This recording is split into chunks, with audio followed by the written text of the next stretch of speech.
Hello, everyone. My name is Aaron O'Mara, and I'm a physician assistant currently enrolled in the High Point University Doctorate of Medical Science program with an emphasis on healthcare administration.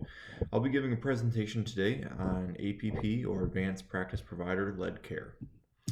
The title of my presentation is called Leveling the Playing Field: Clinical Outcomes of Advanced Practice Providers versus Physicians. So to provide a quick short description of the presentation today, this presentation is going to be designed for currently practicing clinicians as well as healthcare administrators and other policy advocates that are interested in fully understanding the role of the advanced practice provider and the care led by them compared to physician-led cares. And this will be measured in terms of clinical effectiveness, patient satisfaction, and healthcare efficiency. Using a PICO framework, this session is going to discuss the question: in adult patients receiving medical care, how does care provided by advanced practice providers compare to that of physicians? And the data that's going to be pulled from this discussion is going to be all from high-quality peer-reviewed studies evaluating clinical outcomes, patient satisfaction, and length of stay, as well as healthcare costs. So attendees expect to gain insight onto how advanced practice providers perform in their clinical care settings, as well as see how we can expand scope of advanced practice providers to see full policy reform and utilization of their skills. All right, so our learning objectives today: at the conclusion of this session, all viewers and participants should be able to describe comparable clinical outcomes between advanced practice providers and physicians, interpret data on patient satisfaction, efficiency metrics, and cost effectiveness of advanced practice provider delivered care. You should also be able to evaluate the implications that this evidence has when it comes to healthcare policy reform, team-based clinical care models, and really expanding the true scope of advanced practice providers, or APPs. All right, why is this topic important to APPs? Well, it really directly, informs and influences how they practice and how their care is perceived and measured, as well as valued within the healthcare system. The healthcare system is rapidly evolving, and APPs, they want to expand their scope and have a full utilization of their skills and the autonomy that they deserve, as well as grow within educational roles, research roles, leadership roles, all these things that expanding your scope and platform is advantageous for. And really, over the last almost 60 years, APPs have proven to demonstrate comparable, patient care, and so really they should be kind of on that, have the grounds to have a scope expansion conversation. All right. Okay, so to introduce the topic here, there are still a lot of people out there that may think that APP-led care may be inferior to physician-led care, and there still may be some misconceptions about what an advanced practice provider really can do, what their level of scope is, and they just may be unfamiliar with the profession itself, because even the PA profession is under 60 years old. So if you have a patient that's older than over the age 60, they that whole career field was invented or created within their lifetime. All right, so to further introduce the topic, APPs have proven time and time again to have effective clinical outcomes and care that's comparable to physicians.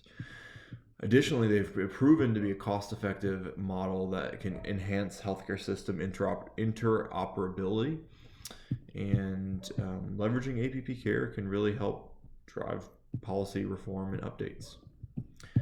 All right, the PICO question that we focused on today is: in adult populations getting care within the United States, is care delivered by an advanced practice provider comparable to that of a physician, measured by clinical effectiveness, with patient outcomes, length of stay, and patient satisfaction? Okay, so just some more quick background on the topic, and to discuss why this topic really matters. The healthcare system itself, it has an increasing physician shortage. There are significant gaps or shortages within our healthcare system when it comes to physician-led care. Part of this is due to retiring workforce. Part of this is due to a growing population, an aging population, and there's many challenges when it comes to patients getting the care that they need. Well, this is where APPs can, lend a helping hand. They can assist, they can reduce wait times, they can expand access to care, which is very advantageous in this current healthcare system.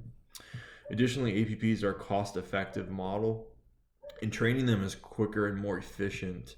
That APP model is a lot more streamlined path, going from student to practicing professional. So this could potentially allow for a quicker influx of providers into the healthcare system. And then additionally, time and time again, advanced practice provider care has been proven to be comparable to physicians when it comes to outcomes. All right, so let's focus on some of those topics. Let's start with outcomes. So studies have consistently shown that APPs have comparable care to physicians regarding safety, effectiveness, and outcomes. A 2021 study by Virani et al. Showed that when treating patients as an outpatient with cardiovascular disease and diabetes, advanced practice providers had comparable outcomes and lower healthcare costs with the care they provided compared to physicians.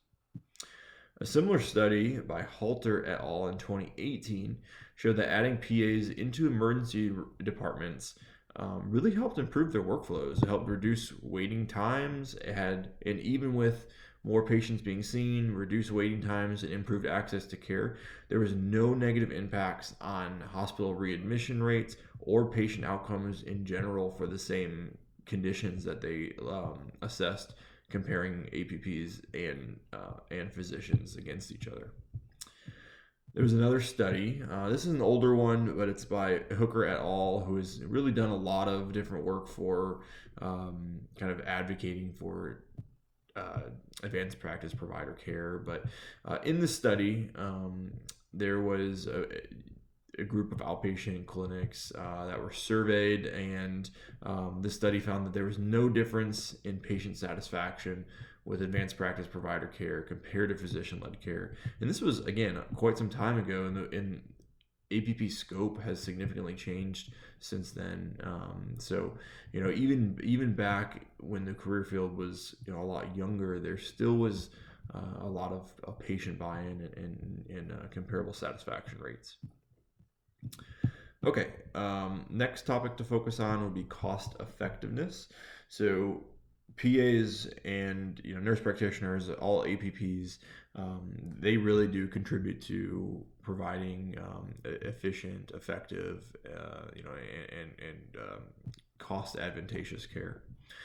A study by Marsolf et al. In 2015, they suggested that expanding PA scope could increase access to preventative services without reducing costs, and adding these additional providers to preventative services can actually help reduce costs for the healthcare system later on when it comes to things like later diagnoses or finding things earlier when they're preventable, as well as reducing hospital admissions for potentially preventable disease. Another study by Brock et al. In 2016 found that PAs have lower malpractice claims comparable to physicians, and they have lower malpractice payments, which both of these things combined can be financially advantageous to organizations. So this would be a reason to potentially want to, invest in APP care if it's a cost-effective model. And as we've shown previously, the outcomes are comparable. So if it's cheaper and effective, that can be an enticing option for healthcare organizations. Our third topic is going to be policy expansion.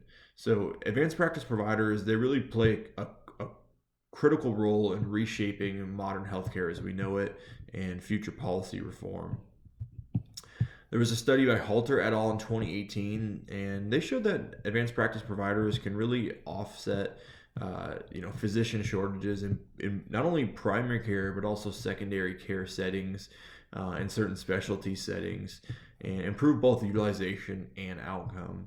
So that study really helps justify why it would be important to advocate for APP care. Additionally, there was two similar articles, one by Malsoff et al. In 2015 and another one Virani et al. In 2021. And both of these articles proposed a care expansion model, or an APP scope expansion model at the state level. And they specifically focused on underserved areas, breaking administrative barriers to fully allow APPs to practice under their full skill set and expand their scope. And breaking these kind of artificial administrative barriers, it was suggested that it would not only improve access to care, but also improve outcomes as well, because the patients are getting more reliable care and routine follow-up. All right, so with all that, what are the implications? Why does this really matter? Well, this data provides evidence and proves that advanced practice provider care is comparable, cost-effective, and supports and should support expanded scope for more clinical autonomy in the APP profession. Additionally, APPs are a proven care model that is not inferior to physicians. However, they should be working synergistically with them to expand access to care. Additionally, based on this data provided, patients and administrators should feel comfortable with the care being provided with advanced practice providers. And again, these should be synergistic, synonymous. They should not be deemed as inferior or the next best thing. With this data, policymakers should use this and consider some of this when having conversations on expanding advanced practice provider scope. And then, additionally, despite high patient satisfaction scores and equivalent patient outcomes and endless data that suggests that APP care is beneficial, there still is a lot of cultural resistance between physicians and institutions, and continuing to break these artificial barriers to care is only going to help the profession, but not only the profession, it's going to help the healthcare system as a whole, because we're going to improve access and we're going to overall improve patient outcomes as well. So to wrap up this presentation, kind of collectively with everything provided, these studies suggest that APP care is safe, effective, and economic. Patients, providers, administrators, policymakers, everyone should really try and align their strategies to fully integrate APP care into a healthcare model that delivers synergistic support to physician-led care models. Thank you for your time, and all my references will be attached, and have a nice day.